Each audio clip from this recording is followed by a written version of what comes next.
Contrôle ta peur et commence à agir comme quelqu'un qui a une confiance totale en sa propre force.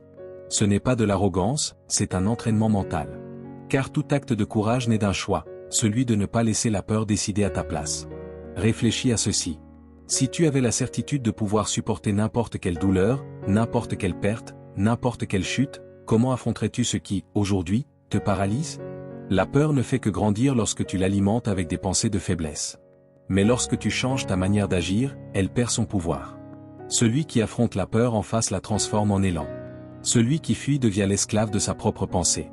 Et c'est exactement le sujet de cette vidéo, comment contrôler tes peurs avant qu'elles ne te contrôlent. Tu vas comprendre comment un simple ajustement d'attitude peut transformer complètement ton état mental, et te faire avancer même lorsque la peur est encore présente. Cet entraînement commence maintenant. Écris en commentaire, ici en dessous. Aujourd'hui, je contrôle la peur. Je suis stoïcien. Le simple fait d'écrire cette déclaration est déjà ta première victoire. À cet instant précis, tu viens de briser la barrière de l'inertie, et c'est le premier pas pour maîtriser ton esprit. Car la peur ne gagne que lorsque tu choisis de rester immobile. Commençons. Numéro 1. N'essaie pas de tout contrôler. Maîtrise seulement ce qui dépend de toi. Une grande partie de ton angoisse vient de l'illusion que tout repose sur toi. Tu essaies de prévoir l'avenir. Tu veux ajuster le comportement des autres. Tu cherches à planifier chaque détail pour que rien ne dépasse ce que tu avais imaginé. Et lorsque quelque chose échappe à ton contrôle, tu as l'impression que le sol se dérobe sous tes pieds. Mais la vérité est simple, et elle est libératrice. Tu n'as jamais contrôlé le monde. Tu as seulement confondu responsabilité et domination. Et plus tu t'acharnes à contrôler ce qui est extérieur, plus tu perds le contrôle de ce qui est intérieur. Épictète disait qu'il existe des choses qui dépendent de nous, et d'autres qui n'en dépendent pas.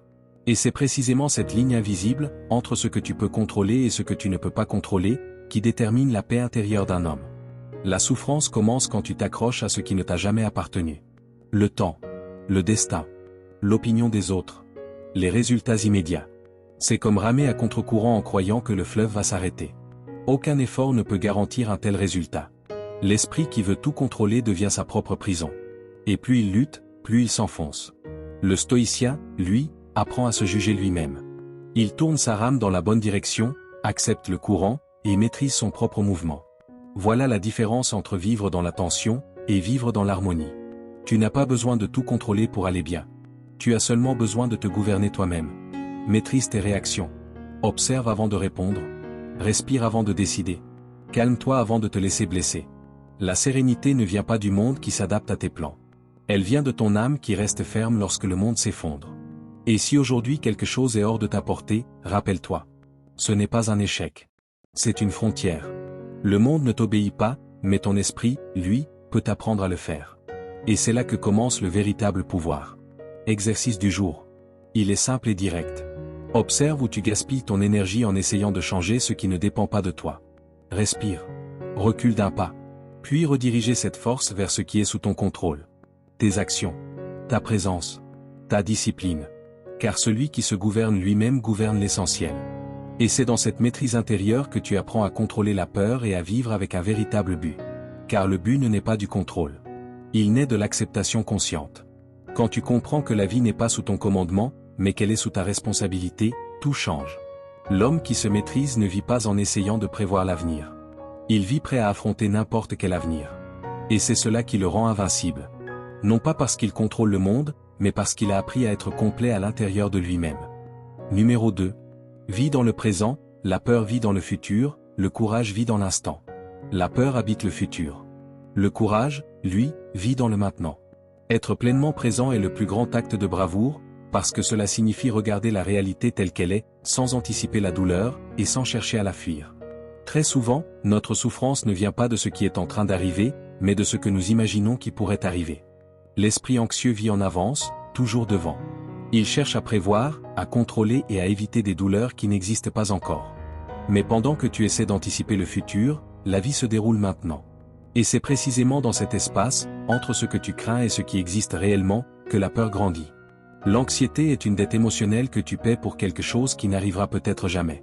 Le présent est le seul endroit où le courage peut exister, parce que le passé est déjà parti, et que le futur n'est pas encore arrivé. C'est ici, dans cet instant, que tu peux décider d'agir avec fermeté, de penser avec clarté et de respirer avec calme.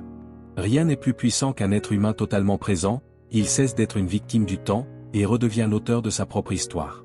Marc Aurèle écrivait pour lui-même. Concentre-toi sur le fait de vivre le moment présent, avec sagesse et justice. Il savait que lorsque l'esprit se disperse, il s'affaiblit. Mais lorsqu'il revient à l'instant, il s'enracine. Et celui qui a des racines n'est pas emporté par le vent de l'incertitude. Être présent, ce n'est pas vivre dans l'ignorance du monde. C'est observer ce qui est réel avant que l'esprit invente des histoires sur ce qui pourrait être. C'est le regard qui voit ce qui est devant soi, et non ce que la peur suggère. C'est une respiration consciente qui fait taire le chaos intérieur. L'esprit est comme une maison. Plus tu laisses de portes ouvertes vers le futur, plus la peur entre sans être invitée. La présence est l'art de rester entier dans un monde qui cherche constamment à te fragmenter. Entraîne cette force en toi. Choisis une situation qui te crée habituellement de l'anxiété, une conversation difficile, défendre ton opinion lors d'une réunion, une tâche importante, un défi. Puis, avant d'agir, arrête-toi pendant 5 secondes. Respire profondément. Sens le sol sous tes pieds. Perçois ton corps. Regarde autour de toi. Ramène ton esprit dans l'instant. Car chaque fois que tu reviens au présent, tu te reconnectes à ce qui est réel. Et lorsque l'esprit revient à la maison, la peur cesse d'être un ennemi, et devient un souvenir lointain. Vivre dans le présent, ce n'est pas fuir le futur. C'est avoir foi en l'instant. Et cette foi est ce qui transforme le chaos en clarté, et le temps en vie. Numéro 3. Tu n'es pas ce que tu ressens, tu es ce que tu choisis de faire avec ce que tu ressens. Les émotions vont et viennent, mais le caractère, lui, est ce que tu décides de maintenir quand tout vacille. Le véritable contrôle de soi commence lorsque tu comprends que ressentir n'est pas le problème. Le problème, c'est de réagir sans conscience.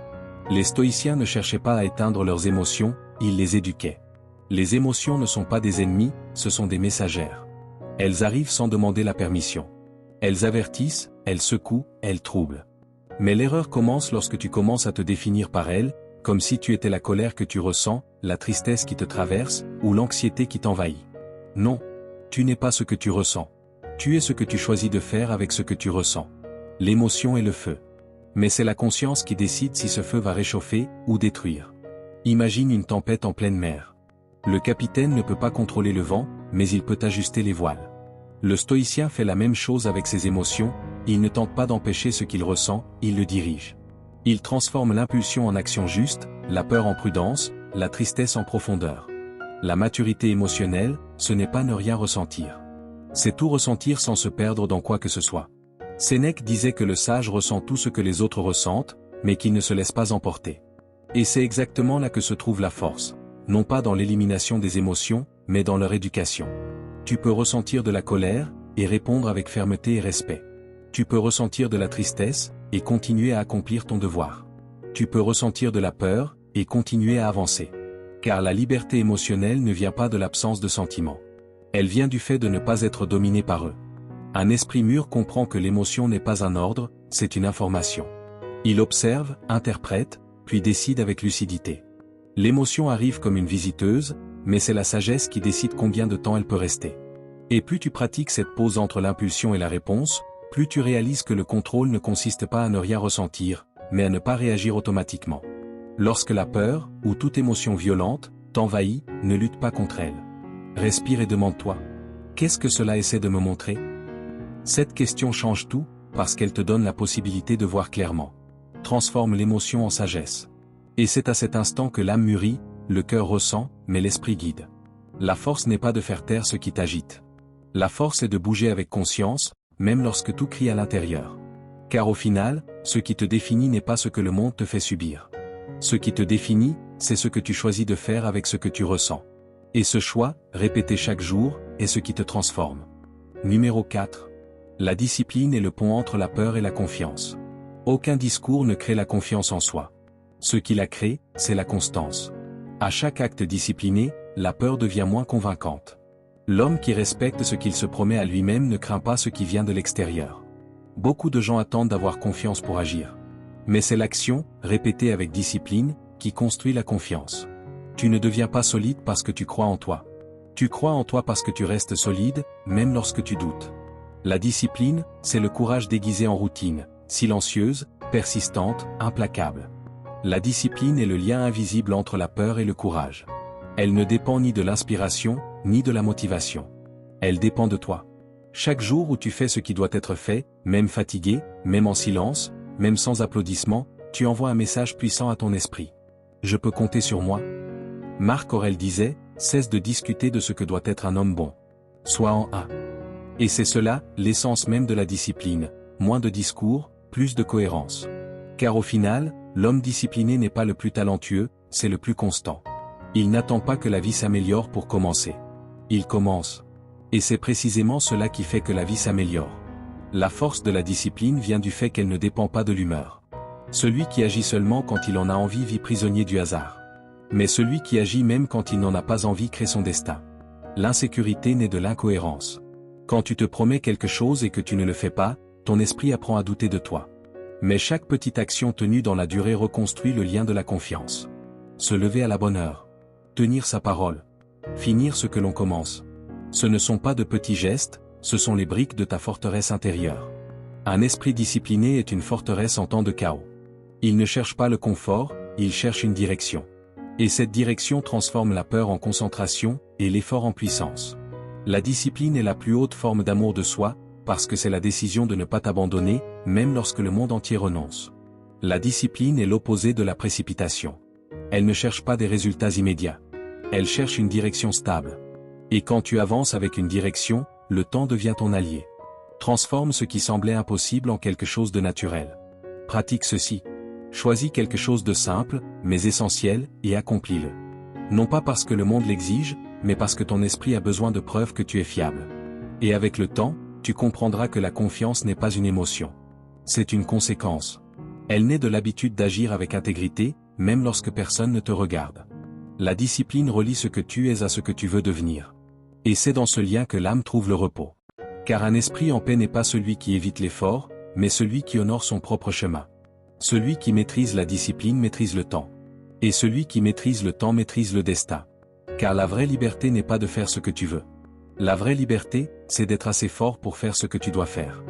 Numéro 5. L'opinion des autres est un miroir embué. Le jugement des autres en dit souvent plus sur celui qui juge que sur celui qui est jugé. Vivre pour plaire, c'est s'exiler de soi-même. La véritable liberté naît lorsque tu deviens fidèle à ta conscience, et non aux applaudissements. Presque tous, nous commettons une erreur silencieuse, essayer de nous voir à travers les yeux des autres. Tu mesures ta valeur à l'approbation. Tu adaptes tes décisions pour plaire. Tu cherches la reconnaissance pour croire que tu es sur le bon chemin. Et peu à peu, tu t'éloignes de toi-même. Le prix du besoin de plaire est toujours ta propre vérité. Vivre en fonction de l'opinion des autres, c'est comme essayer de voir ton visage dans un miroir sale. Le reflet sera toujours déformé. Aucune image que les autres ont de toi n'est complète, parce que personne ne te voit de l'intérieur. Le stoïcien sait que la liberté commence à l'instant où il cesse d'être l'otage du regard extérieur. Car l'opinion des autres change avec le vent. Et celui qui vit pour plaire vit fatigué. Aujourd'hui, on peut te féliciter. Demain, on peut te critiquer pour la même attitude. C'est ainsi que le monde fonctionne. Et si ta paix dépend de cela, alors elle ne sera jamais vraiment à toi. Épictète disait, « Si tu veux être libre, ne souhaite pas que les choses arrivent comme tu le veux. Accepte-les telles qu'elles sont. » Cela vaut aussi pour les êtres humains. Accepte que chacun voit le monde à travers ses propres limites. Tout le monde ne comprendra pas ton courage, ton calme, ta décision de ne pas réagir. Et ce n'est pas grave. Tu n'as pas besoin d'être compris pour être en paix. Tu as besoin d'être cohérent avec ta conscience. La vraie force est silencieuse, elle n'a pas besoin de s'expliquer. Quand tu agis selon ce que tu crois, le jugement extérieur perd son pouvoir. Tu cesses de vivre comme un reflet des autres, et tu redeviens une fenêtre ouverte sur toi-même. Ouvre une note sur ton téléphone, ou prends une feuille et un stylo. Aujourd'hui, écris combien de tes actions naissent du besoin de prouver quelque chose. Et pour chacune d'elles, demande-toi. Est-ce que cela vient réellement de moi, ou est-ce une tentative d'être accepté? Tout ce qui naît pour plaire finit par s'user. Tout ce qui naît de la vérité demeure. Arrête de chercher la validation. Cherche la solidité. Les opinions changent, mais l'intégrité reste. Et lorsque ta paix ne dépend plus des applaudissements, le monde pourra te juger, mais il ne pourra plus jamais te contrôler. La liberté ne se trouve pas dans le fait d'être admiré. Elle se trouve dans le fait d'être authentique. Le monde entier peut douter de toi, mais si ta conscience reste sereine, alors tu as déjà gagné. Numéro 6. Renforce ton esprit avant de chercher des résultats. La plus grande erreur de celui qui cherche à changer sa vie, c'est d'essayer de transformer le monde avec un esprit fragile. Tu veux que tout s'aligne. Tu veux que les autres comprennent. Tu veux que le temps collabore. Mais tout ce qui est extérieur est instable. Et lorsque l'extérieur change, un esprit fragile s'effondre. Sénèque disait: aucun vent n'est favorable à celui qui ne sait pas où il va. Mais il y a un complément silencieux à cette vérité, même celui qui sait où il va a besoin de solidité pour traverser les tempêtes. Car ce n'est pas le vent qui détruit le navire. C'est la structure faible qui ne supporte pas le vent. Il en est de même pour toi. Ce n'est pas le monde qui doit se calmer. C'est ton esprit qui doit apprendre à rester lucide au milieu du bruit. La plupart des gens entraînent leur corps, étudient, cherchent des techniques, mais négligeant l'essentiel, la force mentale. Un objectif puissant ne peut pas être porté par un esprit faible. Un esprit indiscipliné est comme un bateau sans fondation, le moindre choc le renverse. Tu peux avoir du talent, des opportunités et de la volonté. Mais si tu ne maîtrises pas tes propres pensées, tout s'échappe comme du sable entre les doigts. Renforcer ton esprit, c'est apprendre à remettre en question tes pensées avant d'y croire. C'est comprendre que toute voix intérieure n'est pas une vérité. Que tout doute n'est pas un avertissement. Et que toute sensation n'est pas un signe de danger. Un esprit entraîné devient une forteresse. Non pas parce que rien ne l'affecte, mais parce que rien ne l'envahit sans permission. Marc Aurèle disait: l'âme se teint des couleurs de ses pensées. Et c'est exactement cela. Le monde que tu vois est peint par ta manière de penser. Si ton esprit est confus, le monde semble hostile. Mais si ton esprit est clair, même le chaos devient supportable. Ton esprit devient alors un terrain d'entraînement. La clarté mentale est une armure invisible, elle ne supprime pas la douleur, mais elle empêche la douleur de te consumer. Tant que tu répéteras les mêmes mots dans ta tête, ton esprit répétera les mêmes réactions. Change ton dialogue intérieur, et le monde autour de toi commencera à répondre autrement. Exercice du jour. Il est simple. Observe ton dialogue intérieur. Remarque les phrases que tu répètes quand tu es fatigué, quand tu échoues, quand tu t'exiges trop. Puis remplace une seule phrase destructrice par une phrase qui te renforce. Ce n'est pas de l'auto-assistance naïve. C'est une rééducation mentale. C'est toi qui apprends à diriger ton esprit à penser différemment face à un défi, un problème, une pression. C'est ainsi que tu construis une stabilité intérieure, en te rééduquant, en te reconstruisant, en désapprenant à penser négativement à travers le prisme de l'insécurité et de la peur, et en apprenant à penser de manière constructive. Cela ne signifie pas nier la réalité, ni faire semblant que tout va bien quand ce n'est pas le cas. Cela signifie apprendre à traverser les situations avec sérénité, là où la peur ne ferait que t'enfoncer davantage. Renforcer ton esprit, c'est comme allumer une lumière dans une pièce sombre. Ce qui semblait être une menace se révèle n'être qu'une ombre. Et chaque fois que tu choisis de penser avec clarté, tu affaiblis le pouvoir de la peur, et tu élargis la portée de ton courage. Car au final, l'esprit est le champ où tout se joue. Et le guerrier qui apprend à le maîtriser, a déjà vaincu le monde. Numéro 7. Crois en ta capacité à affronter tout ce qui viendra. Le stoïcien ne croit pas que tout ira bien. Il croit qu'il saura faire face à tout, même si tout tourne mal. Voilà la véritable foi rationnelle. Ce n'est pas la confiance dans le hasard, mais la confiance dans son propre esprit. Et c'est cela qui le rend inébranlable. La plupart des gens confondent la foi avec l'attente. Ils espèrent que tout se déroulera comme prévu, que le chemin sera facile, que les plans fonctionneront. Et lorsque la vie n'obéit pas, ils se frustrent, perdent leur équilibre, puis abandonnent. Mais la vie n'a pas été faite pour obéir. Elle a été faite pour enseigner. Le stoïcien le comprend. Il ne cherche pas un chemin sans obstacle. Il cherche un esprit capable de traverser n'importe quel terrain. Il ne place pas sa foi dans les circonstances. Il fait confiance à quelque chose de bien plus profond, sa propre capacité à affronter ce qui arrive. C'est cela, la vraie foi rationnelle. Non pas la croyance naïve que tout va s'arranger, mais la certitude calme que quoi qu'il arrive, il restera entier. La foi rationnelle, c'est le courage de rester lucide au cœur de la tempête, et de continuer à avancer même sans voir l'horizon. Ta force n'est pas dans ta capacité à prévoir le futur. Ta force est dans ta capacité à t'y préparer. Le sage ne cherche pas des garanties. Il cherche la préparation. Et plus tu es préparé, moins tu ressens de peur, parce que tu comprends qu'aucun scénario ne te définit. Marc Aurèle écrivait: ce qui arrive à chacun est préparé pour son bien. Non pas parce que le destin est toujours doux, mais parce que chaque situation contient une occasion de fortifier l'âme. Même ce qui fait mal peut te polir. Même ce qui te frustre peut te construire. Même ce qui ressemble à une perte peut être une libération. La foi rationnelle n'est pas un optimisme aveugle. C'est une confiance lucide. Elle naît lorsque tu cesses de demander « Pourquoi cela m'arrive-t-il ?» et que tu commences à demander « Que puis-je faire avec cela ?» À cet instant, la victime disparaît, et le protagoniste s'éveille. Car ce qui compte, ce n'est pas ce que le monde te donne, c'est ce que tu fais avec ce que tu reçois. Aujourd'hui, regarde quelque chose qui t'inquiète et dis-toi calmement: je n'ai pas besoin de garantie. J'ai besoin de préparation. Cette phrase change la vibration de ton esprit. Elle transforme l'impuissance en puissance, l'anxiété en clarté, et le désespoir en direction. La foi rationnelle est la dernière étape du courage. Le moment où tu comprends que tu n'as pas besoin de contrôler le chemin pour avancer avec fermeté. Et quand cette conscience mûrit, la peur ne disparaît pas, elle se tait simplement devant celui qui a appris à faire confiance à sa propre force. La véritable confiance n'est pas d'attendre que la vie te protège. La véritable confiance, c'est de savoir que quoi qu'il arrive, tu resteras entier. Et c'est dans cette intégrité silencieuse que le courage cesse d'être un mot, et devient une nature. Numéro 8. Le silence est le terrain où la peur s'efface. La peur a besoin de bruit mental pour survivre. Mais lorsque tu fais silence, que tu respires et que tu observes, tu te rends compte que la majorité des menaces existent surtout dans ton imagination. La sérénité est le sol sur lequel naît le courage. Nous vivons entourés de bruit, notifications, opinions, voix extérieures et voix intérieures qui se disputent notre attention. Mais le plus grand bruit ne vient pas de l'extérieur.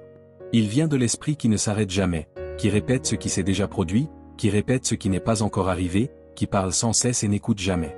C'est pour cela que l'homme moderne se perd, il écoute tout, sauf sa propre conscience. Le silence est le remède que l'homme moderne a oublié.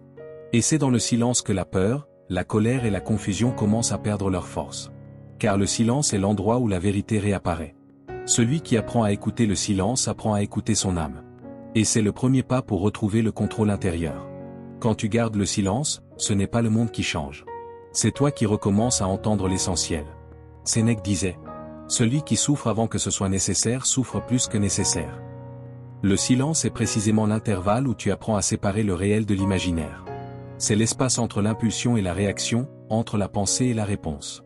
Et c'est dans cet espace que l'esprit se réorganise, que le corps recommence à respirer, et que le courage se reconstruit. Le problème, c'est que beaucoup de gens ont peur du silence, parce qu'il révèle ce qui a été caché. Mais ce que le silence révèle, guérit. Il te montre ce qui doit être ajusté, ce que tu ignores, ce qui compte réellement lorsque le bruit s'arrête. Le silence est un maître qui parle doucement, mais enseigne puissamment. Et quand tu apprends à supporter le son de ta propre pensée, tu découvres qu'elle n'a jamais été ton ennemi, elle avait seulement besoin d'être entendue. Exercice. Chaque jour, réserve quelques minutes pour ne rien faire. Ne pas écouter. Ne pas regarder. Ne pas répondre. Simplement être avec toi-même. Respire. Observe. Ressens ce qui remonte. Au début, cela peut être inconfortable. Mais très vite, tu remarqueras quelque chose. Plus il y a de silence en toi, moins le bruit extérieur t'atteint. Car le silence n'est pas l'absence de son. Le silence est la présence à soi-même. Et c'est sur ce terrain que la tension se dissout, et que l'esprit retrouve son centre. C'est dans le silence que l'être humain apprend à s'écouter. Et celui qui s'écoute avec vérité ne se perd plus. Le monde peut crier, le chaos peut appeler, mais dans le silence, l'âme connaît toujours le chemin du retour. Et c'est à cet instant, lorsque le bruit s'éteint, que la peur cesse d'exister et que l'esprit retrouve sa paix originelle. Maintenant que tu es arrivé jusqu'ici, tu as peut-être remarqué quelque chose d'essentiel. La peur n'a jamais été le véritable problème. Le problème a toujours été d'oublier qui tu es lorsqu'elle apparaît. Tout ce que nous avons vu jusqu'à présent pointe dans la même direction. Le contrôle de l'esprit, c'est le contrôle de soi. Pas le contrôle obsessionnel du monde, mais la maîtrise silencieuse de tes propres réactions. Tu n'as pas besoin d'éliminer la peur. Tu as seulement besoin d'arrêter de la nourrir. Tu n'as pas besoin de prouver quoi que ce soit. Tu as seulement besoin d'agir avec cohérence. Tu n'as pas besoin d'attendre la confiance. Tu dois agir avec discipline jusqu'à ce qu'elle naisse. Quand tu fais silence, ton esprit s'aligne. Quand tu es présent, la peur recule. Quand tu agis avec constance, le chaos extérieur cesse de te diriger. Et quand tu apprends à faire confiance à ta capacité d'affronter ce qui vient, tu découvres que la vraie sécurité n'a jamais été dans les circonstances. Elle a toujours été en toi. Le stoïcisme n'est pas une philosophie de belles paroles. C'est une pratique quotidienne de solidité. C'est l'art de rester serein au milieu de ce que tu ne peux pas contrôler, et d'agir avec courage dans ce que tu peux contrôler. Et dans cet équilibre naissent la liberté mentale, la clarté émotionnelle, et une force qu'aucun obstacle ne peut détruire. Alors aujourd'hui, choisis un geste simple mais ferme. Fais ce que tu repousses. Dis ce que tu évites. Ou commence ce que tu te promets depuis longtemps. N'attends pas de te sentir courageux. Le courage est ce que tu ressens après avoir agi. Et si cette vidéo t'a touché d'une manière ou d'une autre, écris en commentaire. Aujourd'hui, je choisis d'agir avec courage et sérénité. Car c'est à l'instant où tu décides d'agir malgré le doute que ton esprit comprend qui commande. Et à partir de là, plus rien ne te domine. Merci d'avoir regardé.